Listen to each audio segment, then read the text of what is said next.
দক্ষিণবঙ্গ জুড়ে ভোর রাত থেকে শুরু হয়েছে ঝমঝমিয়ে বৃষ্টি এবং আবহাওয়াবিদদের পূর্বাভাস অনুযায়ী এবার বর্ষা প্রবেশ করলো দক্ষিণবঙ্গে। এবং যেটা জানা যাচ্ছে যে আজকে সকাল থেকে দেখতে পাচ্ছেন যে কলকাতা জুড়ে গোটা দক্ষিণবঙ্গ জুড়েই বৃষ্টিপাত চলছে এবং আবহাওয়াবিদদের পূর্বাভাস অনুযায়ী কোথাও কোথাও মুষলধারে বৃষ্টি, কোথাও আবার ঝিরিঝিরি বৃষ্টি। এবং আবহাওয়াবিদরা জানাচ্ছেন এই বৃষ্টিপাত এবার কিন্তু শুরু হয়ে গেল এবং সেটা এবার চলতে থাকবে। এবং পশ্চিমের জেলাগুলি মূলত বাঁকুড়া, পূর্ব মেদিনীপুর এবং পশ্চিম মেদিনীপুর, নদিয়া, মুর্শিদাবাদ এই জেলাগুলিতে বৃষ্টিপাতের পরিমাণ আরো বাড়বে এমনটাই জানাচ্ছেন আবহাওয়াবিদরা।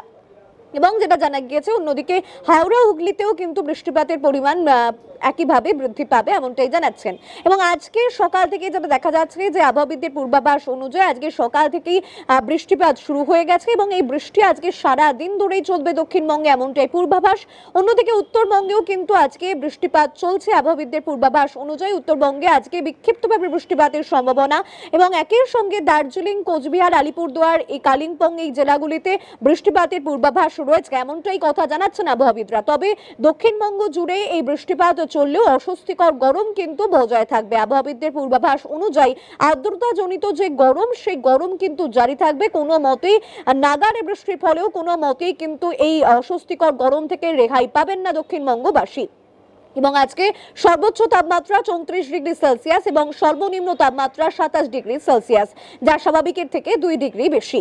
ক্যামেরায় শুভজিতের সঙ্গে মৌমিতার রিপোর্ট, নিউজ ইভেনাই, কলকাতা।